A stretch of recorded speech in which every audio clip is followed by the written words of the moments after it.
नमस्कार दोस्तों, मैं अंकुर उपाध्याय स्वागत करता हूं आप सभी का एक बार फिर से अपनी नई वीडियो में। दोस्तों, सिचुएशंस को देखें तो डर और लगेगा, लेकिन आज का डेटा देखोगे तो शायद थोड़ी राहत मिले। मुझे तो मिली है। बाजार का हाल बहुत बुरा था, लेकिन डेटा देखकर मजा आ गया। और एक स्टॉक मैं आप सभी के साथ डिस्कस करना चाहूंगा जो मैंने वीकेंड पे डिस्कस किया था इन्वेस्टमेंट पर्पज से, इस वीकेंड पे जो निकला है अभी। और आप लोगों ने नोटिस करा बाजार की धज्जियां उड़ गई हैं, लेकिन वो शेयर अपने प्राइस से 3% ऊपर है। ठीक है, पूरे हफ्ते।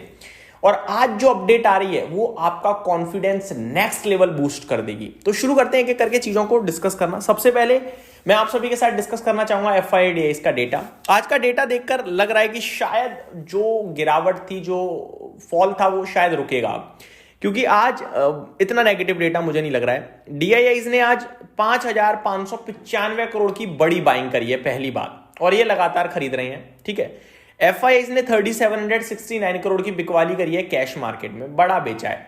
लेकिन रिलीफ मुझे मिल रहा है आज स्टॉक फ्यूचर्स के डेटा से।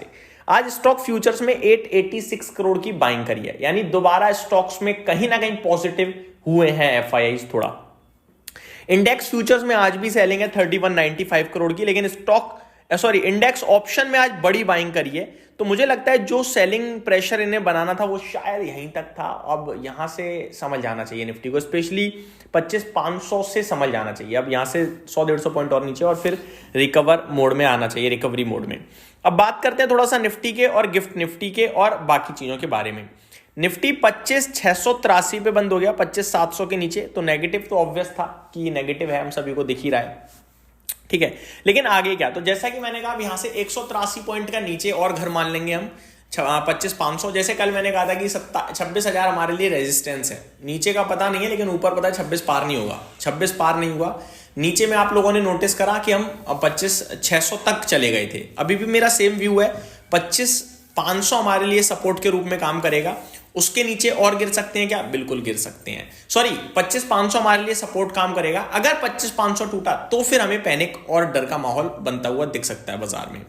गिफ्ट निफ्टी 25,835 पे 20 पॉइंट ऊपर है। 835 पे ध्यान मत दीजिएगा, 20 पॉइंट ऊपर है, उस पर ध्यान दीजिएगा बस। गिफ्ट निफ्टी और निफ्टी के बीच में थोड़ा अंतर चल रहा है।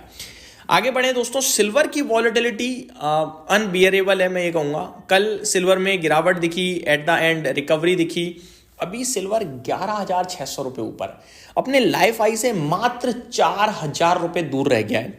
2,55,000 पे अभी ट्रेड कर रहा है। 2,56,330 का आज हाई लगाया है। 2,59,000 के करीब का इसका लाइफ हाई है। तो चांदी गिरता है, बढ़ जाता है, पता ही नहीं चलता भाई। अलग ही कहानी चल रही है। मेरे को तो लगा था इस बार जो टॉप बनाया है थोड़ा समय लगेगा ब्रेक होने में, बट जिस हिसाब से ये चल रहा है मुझे लगता है दोबारा टॉप ही ना बना दे अगले हफ्ते। क्रूड की बात करें तो यहां तेजी बड़ी आ चुकी है, 4% क्रूड ऊपर है, और ये भारत के लिए नेगेटिव है, काफी नेगेटिव है। गोल्ड में भी 1% की तेजी है, 1,39,300 पार करता हुआ दिख रहा है गोल्ड। तो गोल्ड भी इस बार तो भैया रफ्तार में है।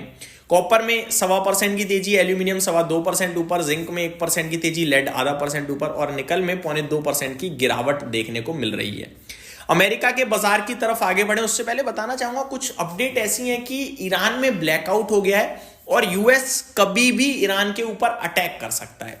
तो अमेरिका ये हमलों के बीच में भी क्या कर रहा है? 270 पॉइंट डाउ ऊपर खड़ा है, 0.5% से ज्यादा S&P 500 में तेजी है, और 0.5% नेस्डेक इंडेक्स ऊपर है। तो अमेरिका कुछ भी कर रहा है ऊपर जा रहा है, और भारत कुछ नहीं कर रहा नीचे जा रहा है। ये अलग कहानी चल रही है इस समय दोस्तों।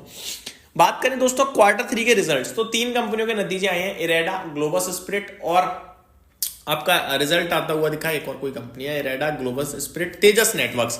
दोस्तों तेजस नेटवर्क के नंबर्स बेहद खराब है, बेहद, लेकिन क्वार्टर ऑन क्वार्टर थोड़े कम खराब है। दूसरी बात, कंपनी ने आगे को लेकर स्ट्रॉन्ग आउटलुक दिया है। अगर मैं रिजल्ट देखूं तो बहुत खराब है, मेरे को लगता है 5-7% क्रैश होना चाहिए, बट क्वार्टर ऑन क्वार्टर थोड़ा संभला है और कंपनी ने स्ट्रॉन्ग आउटलुक दे दिया है। तो फिर आउटलुक स्ट्रॉन्ग क्या, बस ये बोला है कि स्ट्रॉन्ग आगे चलकर काम करेंगे हम, इतना ही बोला है बस। तो शायद उतना ना गिरे, बट नंबर्स तो बेहद खराब है। बाकी इरेडा के नंबर्स मेरे को बढ़िया लगे, दमदार लगे, और ग्लोबस स्प्रिट के नंबर मेरे को ऑसम लगे। मेरे को लग रहा है ग्लोबस स्प्रिट तो कल रॉकेट होना चाहिए, कल इन द मीन मंडे को।